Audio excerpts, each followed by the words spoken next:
Howdy! For 50 days, Ryan Trahan and his wife Haley are going to all of the 50 states. And for each state that they go to, I will be reading a book that takes place in that state.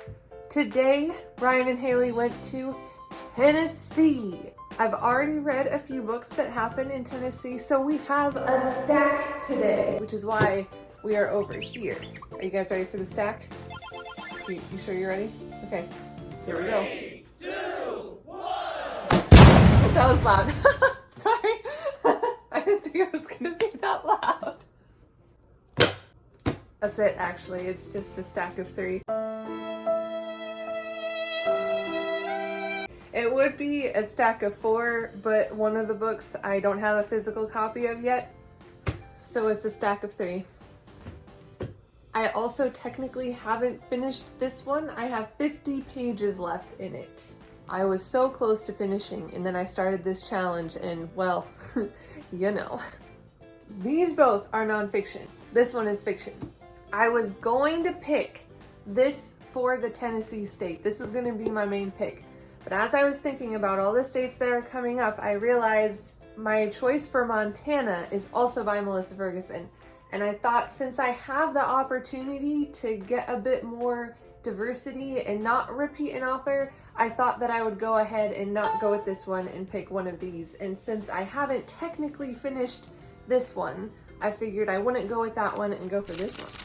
Before I talk about the main book here, I'll talk a little bit about these two. This book is Safe All Along by Katie Davis Majors. This one has reminded me a lot of Fearless by Sadie Robertson, talking quite a bit about anxiety and how faith versus Jesus, all that can help combat anxiety, as well as different stories that Katie has experienced that have helped or taught her through that process. The first book I read from Katie was Kisses from Katie, which arguably could also count as a Tennessee book. That's the one I was talking about I could have added to the stack, but I don't have a physical copy of. Although Kisses from Katie mostly takes place in Uganda, this one mostly takes place in Tennessee. I have thought if I ever do like an international reading challenge, it would be interesting how many countries I have covered out there. I would definitely pick Kisses from Katie for the Uganda Africa book for sure. Although Love Does by Bob Goff, that one, oh, it would be really hard to pick, but okay. So that's this one. Now for this one, the runner-up for today. This was the first book I read by Melissa Ferguson and is my favorite Melissa Ferguson book. Basically, Savannah writes this book. She has a transcript, and somebody finds her transcript and starts to go through and edit it, putting notes in the margins.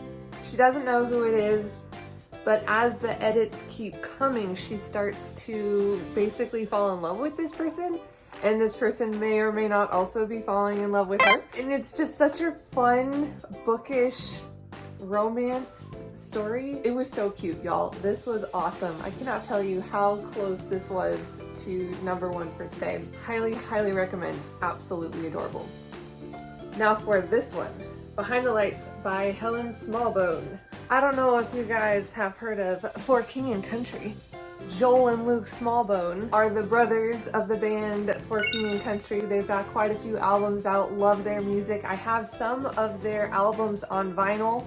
I believe I have Burn the Ships, Unsung Hero, and 2 different kinds of Drummer Boy Christmas. I think that is all of the For King Country vinyl I have so far. We've gotten to see them in concert twice for Unsung Hero and Drummer Boy, and we went to the movie theaters to see when they put Drummer Boy in theaters. We're big For King and Country fans over here. They came out with a movie recently, I think last year, called Unsung Hero, which is about them coming to America and how their sister, Rebecca St. James, kind of got her start in music. The movie's about their family and it's awesome. They're from Australia and they went to Nashville, hence why we got Nashville. Unsung Hero was the movie about their family. This was the book that the movie was basically based on. I mean, the book and the movie are both based on the story of their family. So the movie and the book, they're like the same thing. And both are amazing. This is one of those instances where I cannot pick which one I like better, the movie or the book. If you tend to like movies more, then I would be like, just, you guys can go ahead and watch the movie. But if the movie just like really struck you and you want a little bit more, come on over here.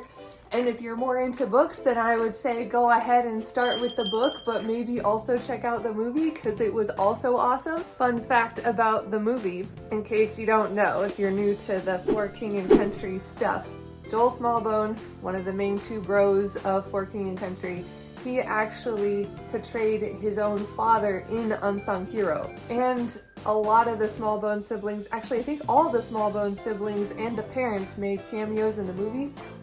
The movie was so good, okay? It was so good. The message of faith and family just throughout the whole thing. I cannot say enough amazing things about Unsung Hero, which means I can't say enough good things about this book because, as I mentioned, they're about the same thing. The book, of course, goes over more details than the movie was able to do since the movie can only be so long. And the book also has more pictures than the movie was able to show. All these pictures in the middle, which is pretty cool. Let's update the rankings. Of course, this is an adult nonfiction, which means it's going up against Happy, Happy, Happy by Phil Robertson. Y'all, I cannot tell you how hard of a decision this is. Like, I don't wanna pick one over the other. I love them both for such different reasons. Oh, this is mean. I want to look to see if I have other books coming out that's like for sure going to beat out one of these, but I feel like that's kind of cheating. Here's the other weird thing, okay? It's like, I don't think I would have found For King and Country if we didn't first find the Robertsons. So like, if it wasn't for Happy, Happy, Happy, I wouldn't have found Behind the Lights. So,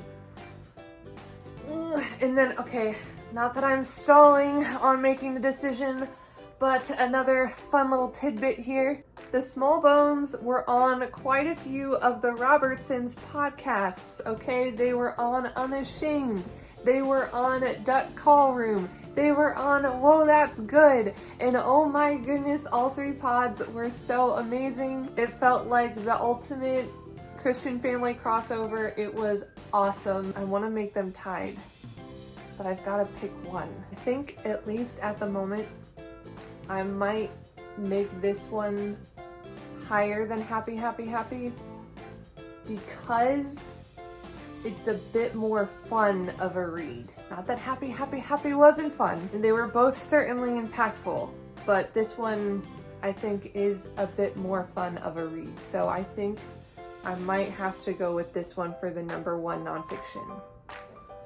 Guys, that's like so hard. I might end up changing my mind eventually, we'll see, because I know Ryan and Haley have moved things around after a few days go by, so plus I don't know, maybe you guys in the comments can persuade me, maybe my mom and sister will persuade me to change the verdict, I don't know, we'll see.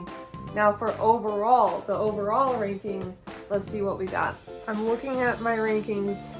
I see I have Happy, Happy, Happy as number 2 overall, in which case, because I just made this number 1 for the adult nonfiction, I think it just makes sense to at least make this higher than Happy, Happy, Happy in the overall ranking, but then that means that it would be up against In His Steps for number 1, potentially. So now I'm trying to think, does it beat In His Steps?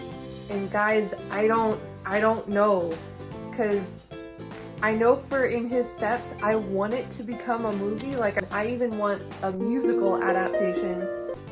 But then here I'm thinking, this has a musical movie adaptation. Musical in the sense of like there was a lot of music in it. They aren't breaking out in song like some musicals. But the point is, I want In His Steps to have a movie adaptation. This one has a movie adaptation. I don't know how much that would sway. The only other thing I'm considering is I have started a second reread on In His Steps, but I haven't started a second reread for this one. but if In His Steps had a movie, would I not have started a second reread? Because I've watched the movie at least twice. It is so hard, you guys. It is so hard to pick which one. I think I might put this one at number... I think I might put this one at number 1. I think I'm gonna do it. I'm gonna do it. I can always change it later. If I change my mind, we're gonna do it. It's number 1. Which is also weird to think about because... yeah, no, we'll just leave it at that. It's just, wow. Now it's time for the reading strategy. They are currently in Tennessee, and they did not give us a hint as to where they're going next. Talking about their surrounding states and states that are generally close and sometimes they skip around. We have Kentucky, Virginia, West Virginia, Ohio, Indiana, and Illinois. All of those states I have read a book that takes place in, except for West Virginia. But I have an audiobook for that I can finish in one day. So we're good, y'all. We are so good. Done.